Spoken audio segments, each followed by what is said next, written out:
Okay, before we say anything else, what is that? Is that a shoebox? And why does it say the past in marker pen on the side? Please tell me you're not carrying your regrets around in a shoebox. It's not regrets. It's a time capsule. I started it when I was 17, a box of things from my past that I promised myself I'd keep forever. I've added to it every few years since. It's my memory box. Your memory box? Of course you have a memory box. That's the most Jake thing I've ever heard. So what's in it? Give me the highlights. Okay, highlights. This, a ticket for my first concert. I was 15. I queued for hours and I sang every word of every song I didn't know. And this, a key to my first flat, the one with the broken heating. A concert ticket and a flat key. That's sweet, actually. But wait, what's this? A letter? With no stamp, no address, your handwriting. Who is this for, Jake? It's a letter I wrote but never sent, to someone from university. There were things I wanted to say, an apology, an explanation, and I never had the courage to post it. It's been in this box for 8 years. 8 years? You've been carrying an unsent letter for 8 years? Jake, that's not a memory box. That's a museum of unfinished business. A museum of unfinished business. That's the worst thing you've ever said to me, and also the most accurate. But here's the thing. I don't know how to close the museum. I don't know how to let any of it go. So you keep the box, you keep the ticket, the key, the letter, because letting go of them feels like letting go of the memories themselves? Exactly. As long as the box exists, those years still exist. The day I throw it away, it's like the past disappears. And that terrifies me, honestly. Letting go is the scariest thing I can think of. And hey, English learners, welcome back to the English Learning Podcast. If you've just joined us, we're standing in the middle of Jake's personal museum, concert tickets and unsent letters. I'm Emma, and this is Jake, who has been carrying a box of the past around since he was 17. And that's our topic today, letting go of the past. So Jake, why did you start the box? I started it the summer everything changed. My parents split up, I left home, my best friend moved away, all in 1 year. And I was terrified of forgetting any of it. So I started collecting proof that it had happened. The box was my anchor, something that keeps you from drifting away. That's the part I recognize. We don't hold on to things because we love them. Sometimes we hold on because we're scared of what happens if we let go. The box isn't about the past. It's about fear of the future. A therapist would love you. But you're right. The box was never about the objects. It was about control. When everything else was changing, the box stayed the same.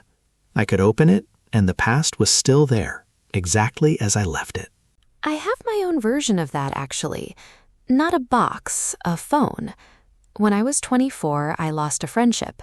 It ended badly, over something stupid, and neither of us ever called to fix it. For years, I kept every message we'd exchanged. I'd scroll back and reread them, like proof the friendship had been real. Rereading old messages. That's the digital version of my box. And I bet you knew exactly where to find them. You didn't scroll, you navigated, like visiting a house you used to live in. Exactly. I knew the exact date of the last message, I knew what she'd written, and every time I read it, I felt the same small ache, that dull pain that doesn't go away. I kept going back for years, even though it made me feel worse. So we both built museums. Mine is cardboard, yours is digital, and both of us keep paying admission to see the same exhibits. Paying admission to our own sadness. That's the most expensive hobby in the world. So let's talk about why we do it. Why do we go back? Why do we reread, rewatch, re-remember the same painful moments? I think partly it's habit. The brain revisits what it knows, like a path that's walked 1,000 times. And partly it's a strange kind of comfort. The pain is familiar. It's yours. Letting it go means letting go of a version of yourself that's attached to it. And that's the crux, the heart of it. We think if we let go of the past, we lose the person we were. But you don't lose the past by letting go. You just stop being chained to it. But hold on. I want to push back here because I think it's more complicated than let it go and move on. Some of us are scared of forgetting. My grandmother forgot everything at the end of her life, and losing my memories, even the painful ones, is the scariest thing I can imagine. So why is letting go the answer? Okay, that's a fair challenge. And I don't mean forgetting.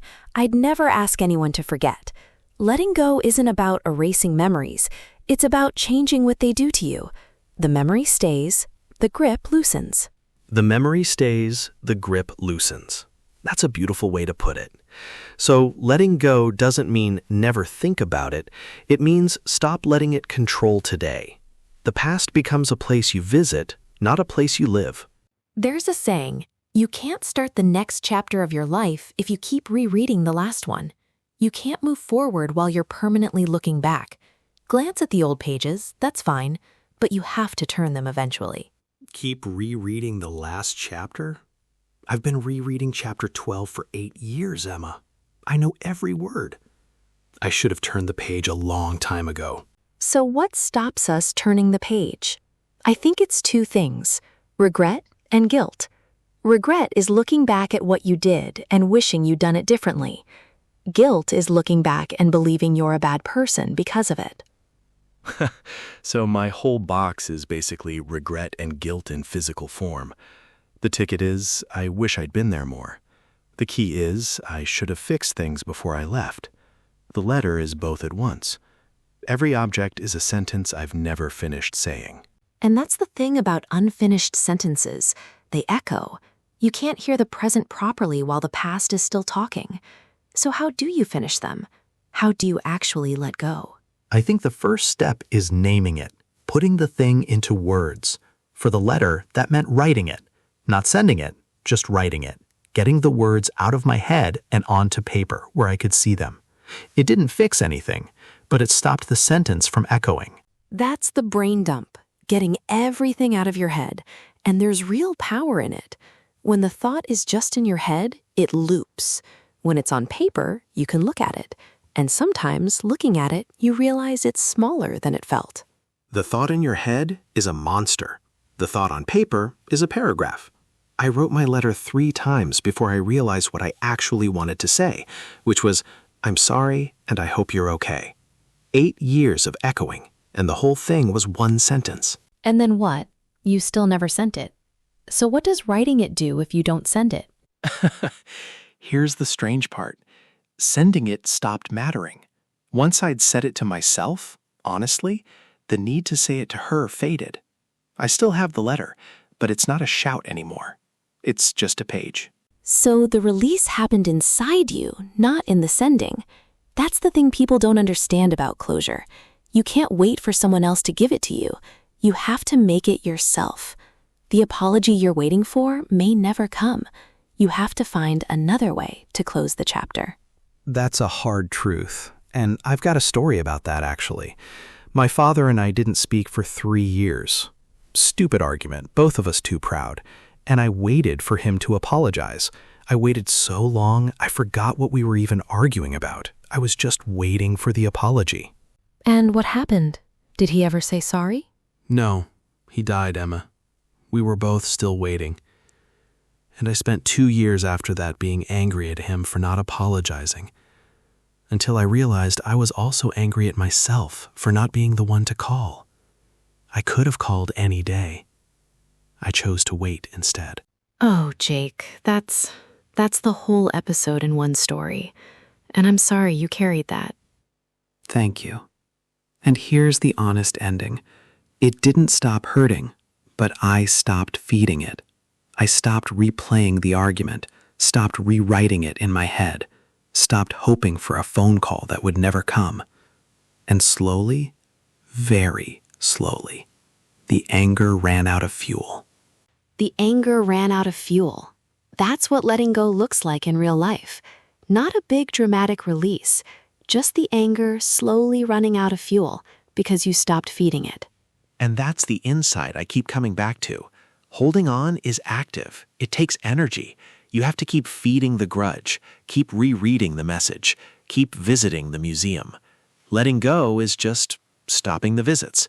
The anger doesn't need to be defeated, just fed less.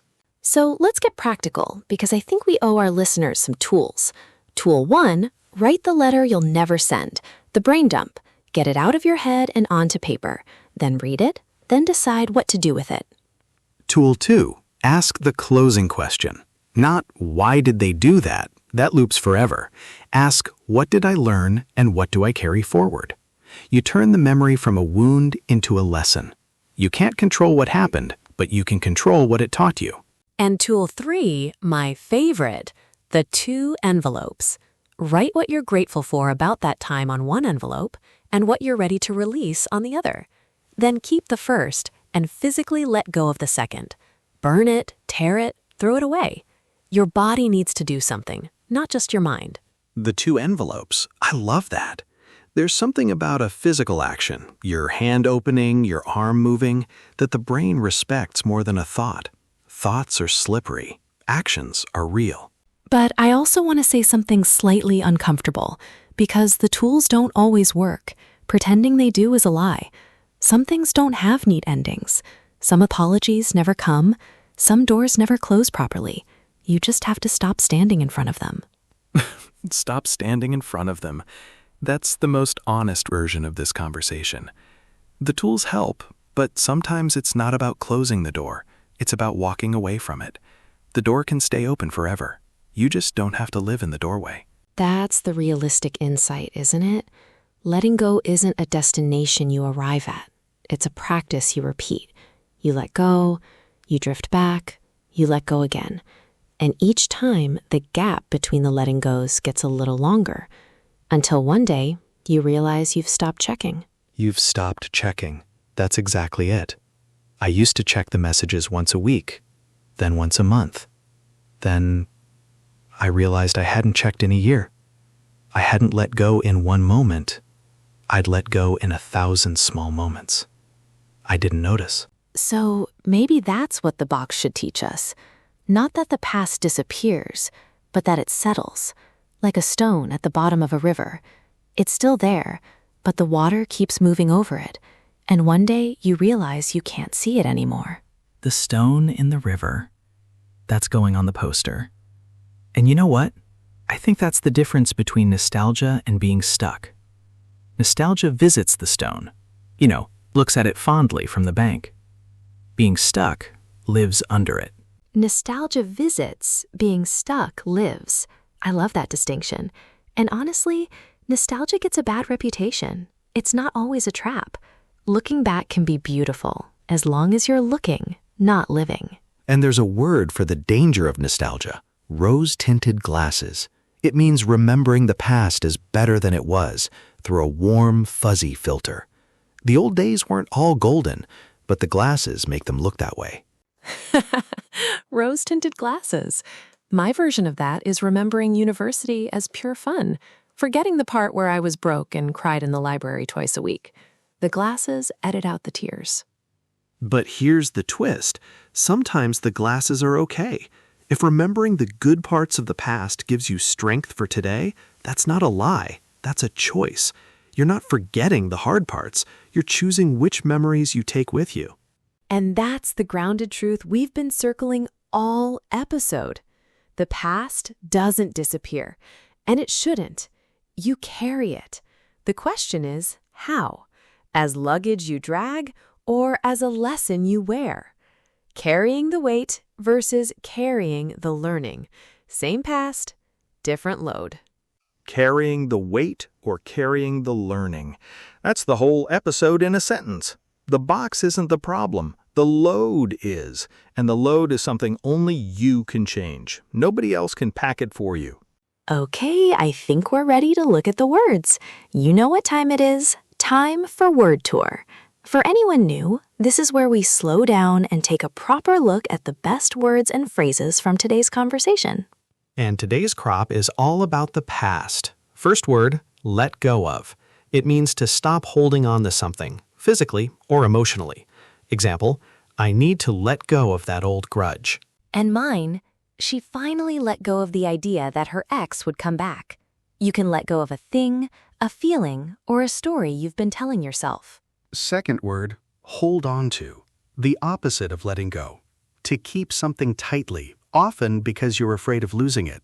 Example, I still hold on to the letters my grandfather sent me. And my example, he holds on to every mistake he ever made like a treasure. See the feeling in it? Hold on to carries a sense of gripping, sometimes lovingly, sometimes desperately. Very useful for this topic. Third word, move on. It means to stop being stuck on something and continue with your life. Example, after the breakup, it took her a year to move on. It's the phrase everyone uses when they're trying to leave the past behind.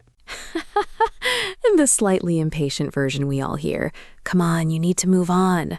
It's easy to say and hard to do, which makes it the perfect conversation word. And my example, he moved on from the failure faster than anyone expected. Fourth word, dwell on. It means to keep thinking about something, usually something negative, for too long. Example, try not to dwell on the mistake. It's already done. It's the word for when your mind won't leave the past alone. And mine, she dwells on every criticism and forgets every compliment. Notice the difference. Move on is the advice, dwell on is the problem. They're natural partners in this conversation. And the last one, look back. It simply means to think about the past.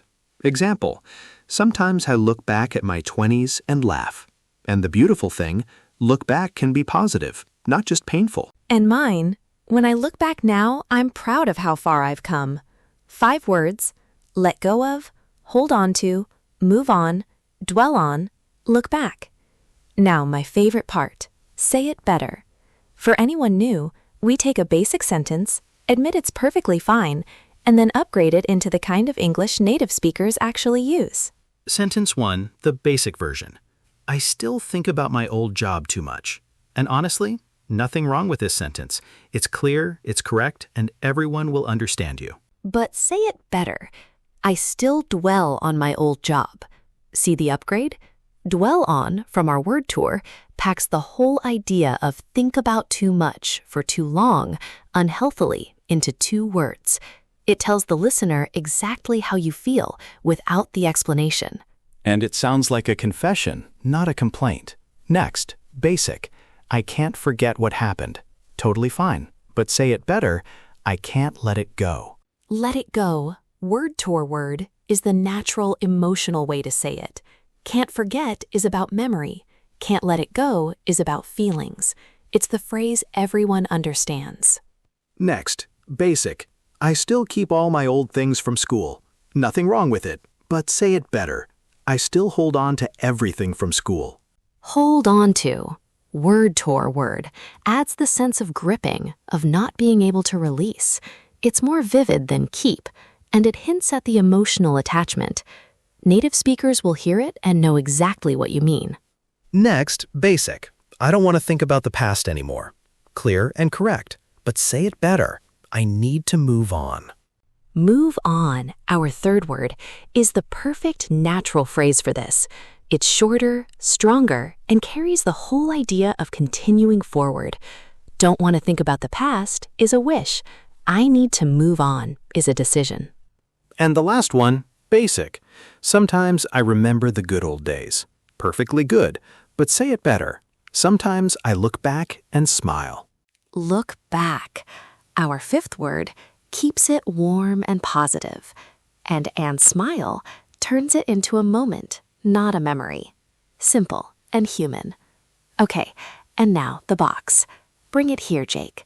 I think it's time we talked about what to do with it. Careful. You've been carrying this box since you were 17. We're not throwing it away. We're just rearranging the museum. What's the difference? Well, first, the ticket. You said it was the best night of your teenage life. The ticket stays, not because you need proof, but because it's a happy memory, and happy memories get to stay. The ticket stays. I like this museum director. What about the key? The key is the tricky one.